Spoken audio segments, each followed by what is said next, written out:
Eliot continued.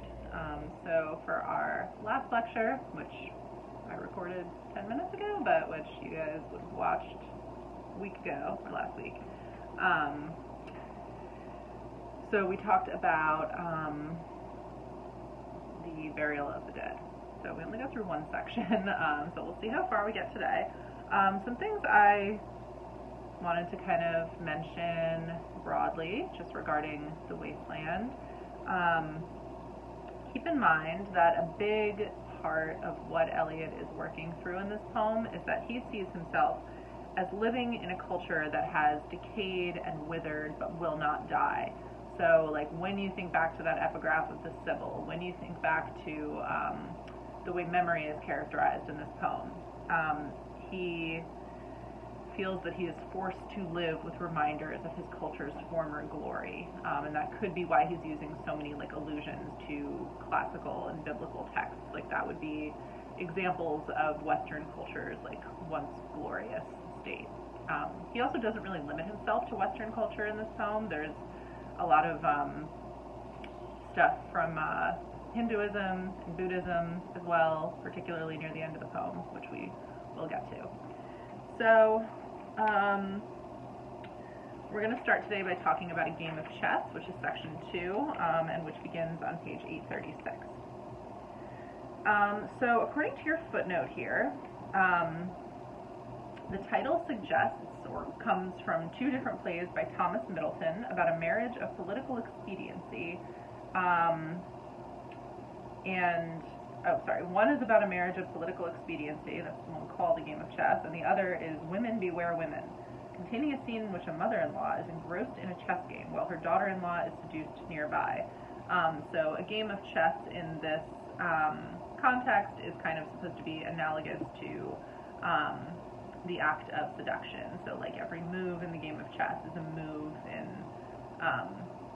the seduction. So it is now believed that much of this section reflects Eliot's disintegrating marriage. So keep in mind, Eliot did not want people reading his work through any kind of an autobiographical lens, but there is probably a lot of autobiographical stuff going on in this section of the poem. So, which is, I mean, useful to be aware of. And this kind of gets to, I guess, some of what you'll see in this section is Eliot sort of working out these anxieties surrounding sexuality, which is true in a lot of his work. It's true in the Love Song of J. Alfred Prufrock as well. He really writes a lot about these sort of like impotent male speakers who are confronted with like an aggressive feminine sexuality, or just various sexualities that he sees as like not good, as unfruitful, which we'll talk about more when we get to the Fire Servant. Okay, so A Game of Chess. The chair she sat in like a burnished throne glowed on the marble, where the glass held up by standards wrought with fruited vines, from which a golden cupidon peeped out. Another hid his eyes behind his wing. Doubled the flames of 7-branched candelabra, reflecting light upon the table as the glitter of her jewels rose to meet it. From satin cases poured in rich profusion. In vials of ivory and colored glass, unstoppered, lurked her strange synthetic perfumes, unguent, powdered or liquid, troubled, confused, and drowned the sense in odors. Stirred by the air that freshened from the window, these ascended in fattening the prolonged candle flames, flung their smoke into the lacqueria, stirring the pattern on the coffered ceiling.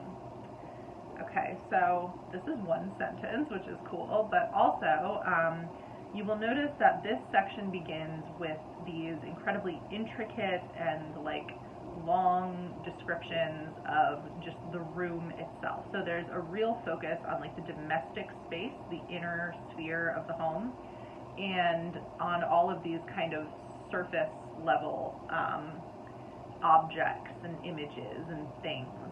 And these things are very much like associated with the woman in the poem. So Eliot has another poem called Portrait of a Lady that also kind of does this, but he often associates femininity with like trivial surface level details. So like this would be a description of stuff that's sort of petty and meaningless, and you could kind of contrast that to like the other settings of the poem, which are like this hellscape desert, right? Or like the setting of, you know, even London after the war as it's filled with shades of the dead. So this, by contrast, is not particularly, I guess, meaningful. And this is like the woman's space.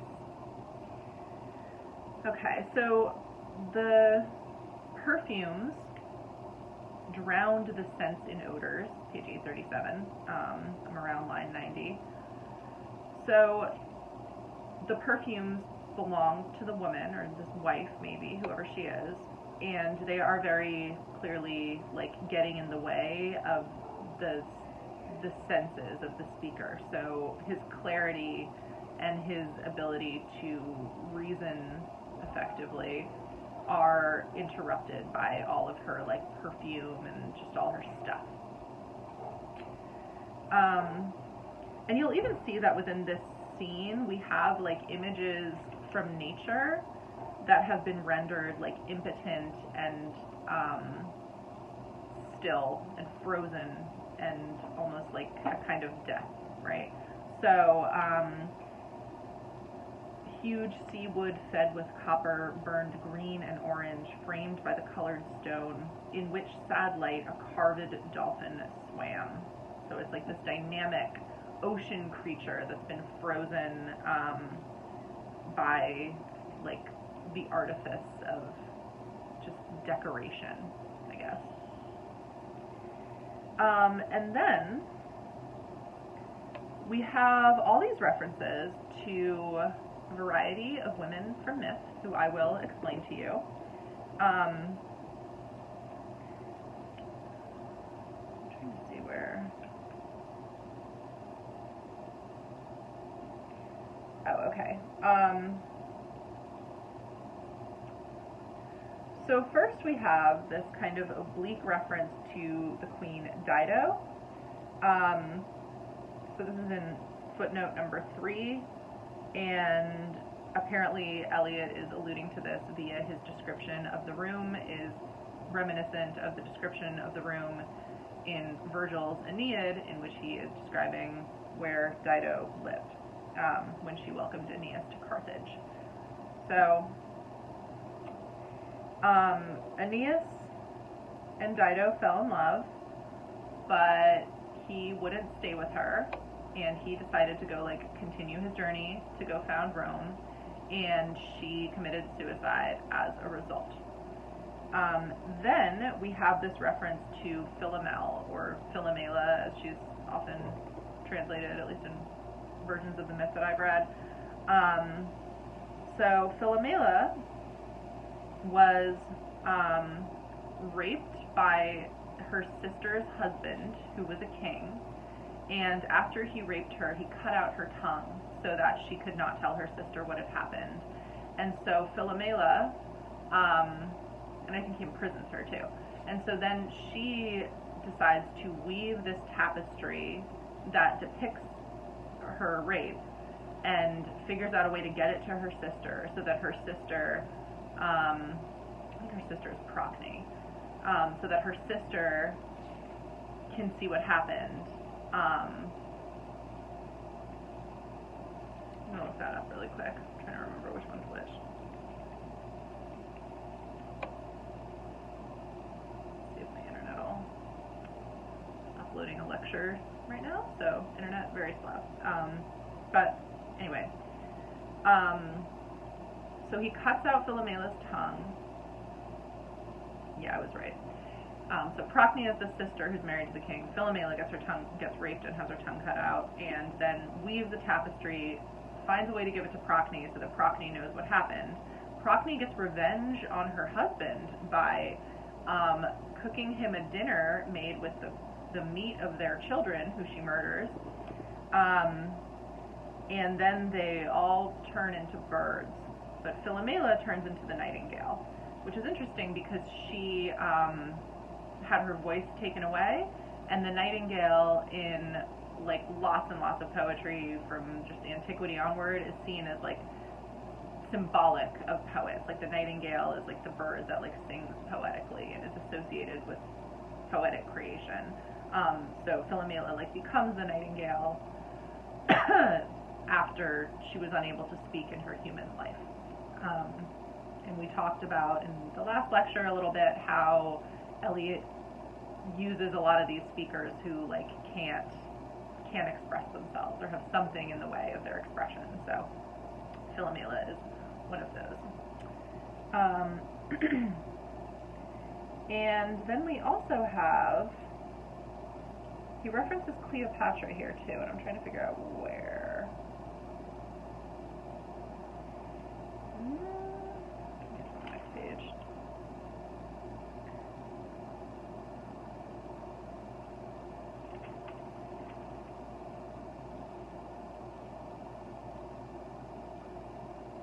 Oh, okay. It's actually it's on line like 77 on page 836. So again, these like allusions are really easy to miss. Like you gotta read the footnotes, because unless you've like literally memorized all this stuff, you're just, or I'm not at least, like most people just aren't gonna like get this, right? So when he says the chair she sat in like a burnished throne, that comes from Shakespeare's play Antony and Cleopatra, which is, and it's how, you know, Barbas describes Cleopatra. So in the story of Antony and Cleopatra, they are from different kingdoms.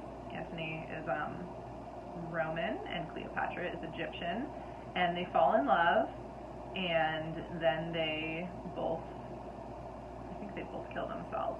I keep like doubting all these things now, but I'm pretty sure that's what happens. They both die because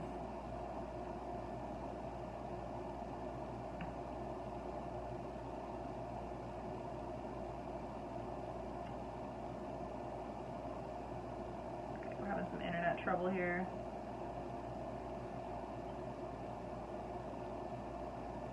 Okay. Oh, interesting. So Cleopatra does kill herself, and she does it by having poisonous snakes bite her wrists. Antony also attempts to kill himself, but fails in the end. And so these three women that Eliot invokes kind of show his anxiety, again, about feminine sexual power and about romantic love. And it also shows women as, like, irrational, because both Dido and Cleopatra killed themselves when they lost love. But it also, I think all of these women can be seen as kind of like emasculating figures as well, because if Aeneas had stayed with Dido, he never would have founded Rome, and then like we wouldn't have Rome, you know, like Rome is important. And I mean, that's fiction, but like, you know, in the story, we wouldn't have Rome if he had not founded it. And if he had just stayed with Dido and stayed in love with her. So that shows that love is like a lesser force than like masculine adventure and like enterprisingness or whatever. Enterprise, I think. Sorry. Philomela, once her sister finds out what her husband did to her, her sister kills her husband's children. So again, like this depiction of a romantic or sexual relationship in which it's not fruitful, right? Like the children are killed off, everyone involved in the story is turned into birds. And in the story of Cleopatra, Antony kind of like gives it all up in order to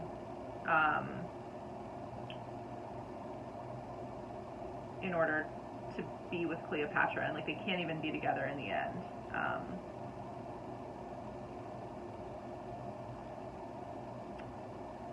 Let's see. Yeah, I think Antony does die in the end. Sorry to give it away, but they die in each other's arms, I believe. So Antony is a character who was also like pretty emasculated by his love affair with Cleopatra. He was like, you know, a big deal politically in the Roman Empire, and he gave it all up to be with her, and then because of that love ended up dying, and she also ended up dying. So on the one hand, women are irrational, and on the other hand, women are a very bad influence on men, according to Eliot. So keep this theme in mind of the futility and irrationality of sex as you read the rest of the book, or the poem, because that's a lot of what's going on here. All right, so on a literal level, we are really just in this room, and we're looking at all this stuff in the room. And then the woman speaks and says, "My nerves are bad tonight. Yes, bad. Stay with me. Speak to me. Why do you never speak? Speak. What are you thinking of? What thinking? What? I never know what you are thinking. Think." So the wife here is very clearly portrayed as like kind of like a nag who won't leave the speaker alone. And the speaker responds to her, "I think we are in Rat's Alley where the dead men lost their bones." So you have this juxtaposition of a very like mundane and boring domestic sphere in which there's all this stuff, and there's this wife who's like bothering her husband, and then you have the husband speaking like the truth about the modern world and getting to like the heart of what like modernity is and what it means, and that we're in Rat's Alley where the dead men lost their bones. Really dark and horrifying image. Okay. And then on the next page, they continue speaking, and he says, "I remember those are pearls that were his eyes." So that recalls the first instance of that illusion in section 1. So again, the portrayal of death as something that could be transformative in a positive way, or at least make someone beautiful. Okay. And then you have these, so then it breaks and we have like new speakers. So we have these women who are in a bar talking to one another about their friend Lil. So the two like main sections within a game of chess show two sides of female sexuality. So on the one hand, you have this very like wealthy upper class woman who's just like anxious and like annoying and surrounded by crap. And then you have these like low class women who are in a bar talking about their friend. And this is one of the more like, I guess, apparently one of the more like experimental parts of the poem, when we have these women talking to each other, because Eliot doesn't really use any allusions in this section, and he doesn't use any like formal poetic elements. It's really just like a dialogue. And what he does use is the vernacular of like regular British people. By the time he wrote this, he had pretty much like moved permanently to London, so he was American, but he was an expatriate. So vernacular is basically just like the everyday speech of everyday people, and usually poets at this time would not use the vernacular. Even now, you don't see it as much, right? Like, so that would be things like slang and like abbreviations, or just like, you know, whatever, like how we talk when we're not reading a poem. Okay. So these women are talking, you're kind of like thrown into their gossip. So it's hard to see who's speaking when. When Lil's husband got demobbed, I said, and that means discharged from the army, as our footnote tells us, I didn't mince my words. I said to her myself, hurry up, please, it's time. Now Albert's coming back. Make yourself a bit smart. He'll want to know what you did with that money he gave you, to get yourself some teeth.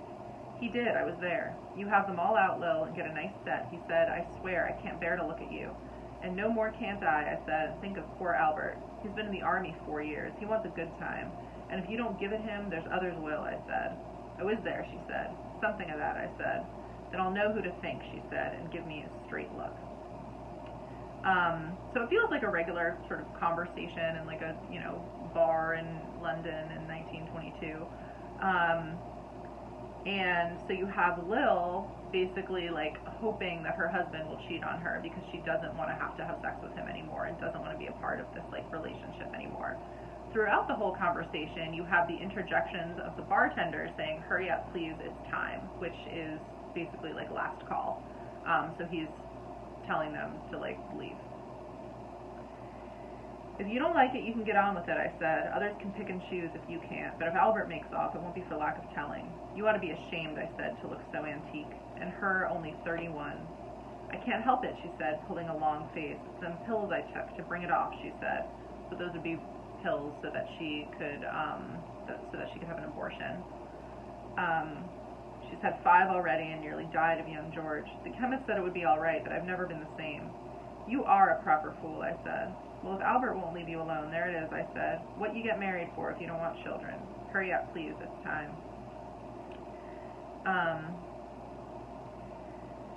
And so then the conversation continues. And that Sunday, Albert was home. They had a hot gammon, just like a ham, I guess. And they asked me into dinner to get the beauty of it hot. Hurry up, please, it's time. Hurry up, please, it's time. Good night, Bill. Good night, Lou. Good night, May. Good night. Ta-ta. Good night. Good night. Good night, ladies. Good night, sweet ladies. Good night. Good night. And so the end of this section is apparently echoing a popular song, but it is also what Ophelia says in Hamlet before she drowns herself. So again, this section ends with the invocation of a woman from fiction who committed suicide. So kind of like, again, gesturing at women as irrational and ruled by their emotions. And Eliot was not not big on emotions. Okay.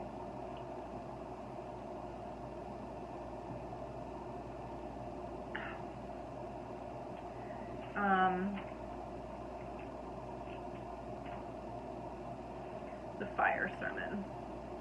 Let's at least see how far. I don't know if I'm going to finish this one in this lecture. We're already like 20-something minutes. Okay, so the fire sermon depicts 3 different unfruitful sexual encounters. So again, sexual anxiety and the idea that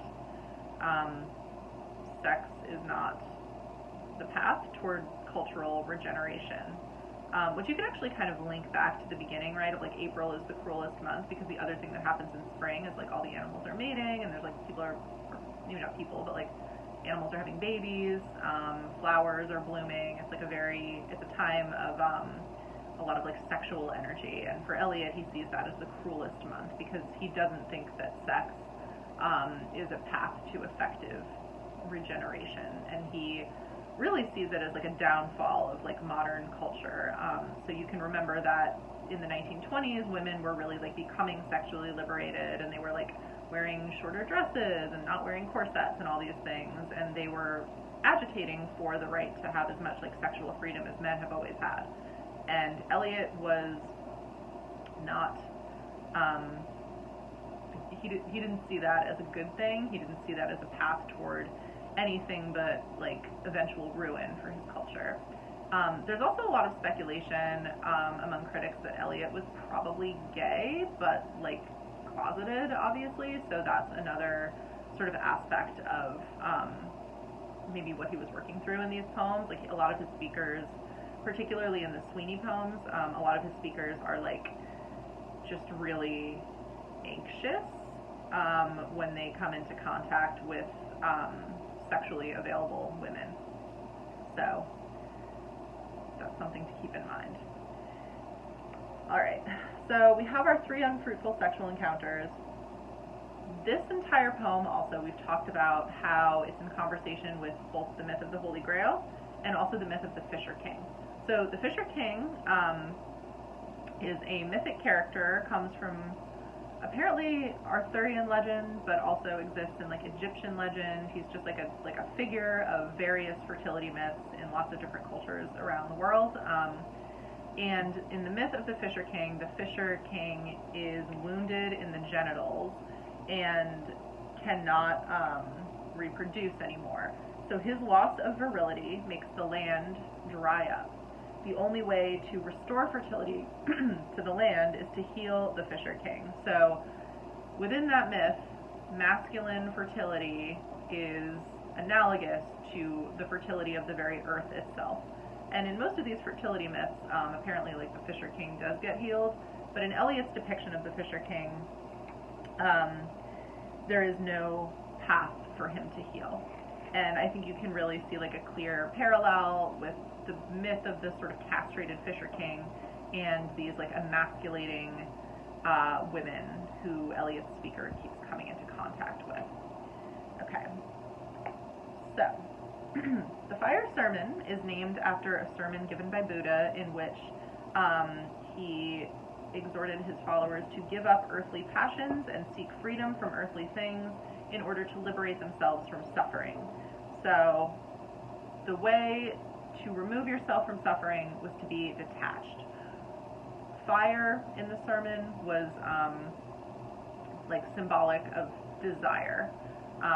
So I don't know how much you guys like know about Buddhism, but desire is sort of the root of all suffering, and not just sexual desire, but really desire for anything, right? Like your earthly wants are what keep you from enlightenment and true happiness, because if you have desires that are unfulfilled, like that's gonna make you suffer. But I think Eliot was probably also thinking of desire, like again in a explicitly sexual connotation, because that's what this section is about. There's 3 sexual encounters. So our first one, let's see. Well, first we have this kind of description. The river's tent is broken. The last fingers of leaf clutch and sink into the wet bank. The wind crosses the brown land unheard. The nymphs are departed. Sweet Thames, run softly till I end my song. The river bears no empty bottles, sandwich papers, silk handkerchiefs, cardboard boxes, cigarette ends, or other testimony of summer nights. The nymphs are departed, and their friends, the loitering heirs of city directors, departed have left no addresses. By the waters of Leman I sat down and wept. Sweet Thames, run softly till I end my song. Sweet Thames, run softly, for I speak not loud or long. But at my back in a cold blast I hear the rattle of the bones, and chuckles spread from ear to ear. So this begins with kind of a song. So our footnote, number 5, says this comes from Edmund Spenser's Prothalamion, which is a Greek word, I think it's Greek, for a poem that's written for the occasion of a wedding. And so the line is the refrain of the Marriage Song by Edmund Spenser, a pastoral celebration of marriage set along the Thames River near London. So Eliot is kind of turning this on its head, again, taking these like sort of beautiful spring pastoral images, and pastoral is really just like nature related. I'll give you guys a better definition of that on Moodle in the key terms section. But he's turning that on its head because we have this whole description of the Thames and this whole description of like his song, but it ends in this really dark image. At my back in a cold blast I hear the rattle of the bones and chuckle spread from ear to ear. And you'll notice that image of the bones coming back like over and over and over again throughout these poems. So death is like very ever present. Okay. A rat crept softly through the vegetation, dragging its slimy belly on the bank, while I was fishing in the Dull Canal on a winter evening round behind the gas house, musing upon the king my brother's wreck, and on the king my father's death before him. So again, this comes from The Tempest. White bodies naked on the low damp ground, and bones cast in a little low dry garret, rattled by the rat's foot only, year to year. But at my back from time to time I hear the sound of horns and motors, which shall bring Sweeney to Mrs. Porter in the spring. So that's kind of like your rat's alley. Oh, the moon shone bright on Mrs. Porter and on her daughter. They washed their feet in soda water. Et oh, ces voix d'enfants chantant dans la coupole. Okay. So,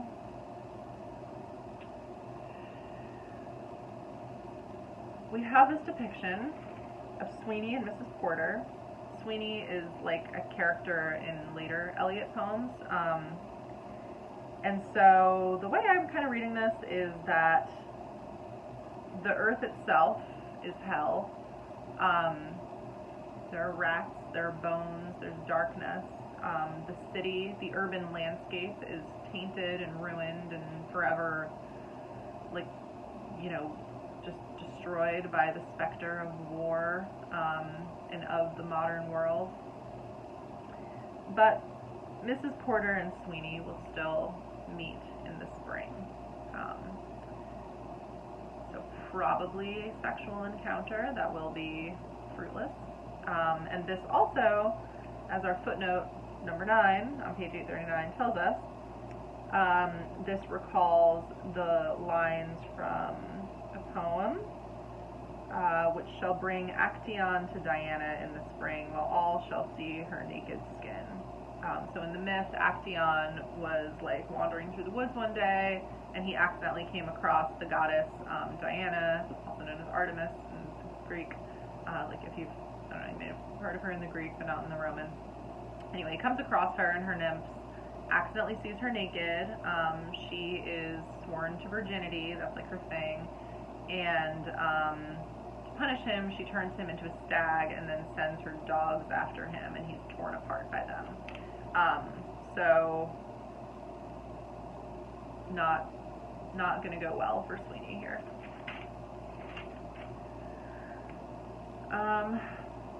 Okay, twit, twit, twit, jug, jug, jug, jug. So one of our footnotes earlier tells us that jug is like a refrain used in a lot of old poetry to signify the song of the nightingale. So that brings us back to Philomela. And then, so rudely forced, Tyreus, who was the king who raped Philomela. So that's kind of, again, this depiction of rape, another, like, bad sexual encounter. And then, I think after this section I'm going to leave it, we have a depiction of the merchant from the tarot deck from earlier. Unreal city, under the brown fog of a winter noon, Mr. Eugenides, the Smyrna merchant, unshaven, with a pocket full of currants, CIF London, documents at sight, asked me in demotic French to luncheon at the Cannon Street Hotel, followed by a weekend at the Metropole. So this is a proposition from the merchant to the speaker to spend a weekend away. So this would be like if the speaker were to say yes, this would be a homosexual encounter, which would be unfruitful, and which Eliot, although he likely was gay, he didn't necessarily have good feelings about his own sexuality and saw it as something to be repressed and hidden. So this is a depiction of yet another possible sexual encounter that would be like not fruitful, that would be unable to restore any meaning to the world or any goodness to the modern condition. Okay. And those currants in his pocket can also sort of symbolize for us that lack of like fruitfulness, because currants are, they're like raisins. They're some kind of fruit that is then dried and withered and like has its life force like sucked from it. So a lot of these depictions of sex are basically Eliot showing how like sex like sucks the life force from men in particular. He's not super concerned about the interior lives of the women he's depicting, but is rather concerned on what the effect of these women is on the men who they attempt to seduce or who seduce them. Okay, so I hope that was reasonably clear. And next time we will finish the fire sermon. We will do death by water, and we will see how far we get in what the thunder said. So this is taking us some time, but that's okay. It's one of the most important poems ever written, so we can spend some time on her. All right, so I hope you guys are all doing well. Please answer the discussion questions, which I will post, or which may be posted by the time you're watching this. Depends. Yeah, and I'll talk to you again about T.S. Eliot very soon. Bye.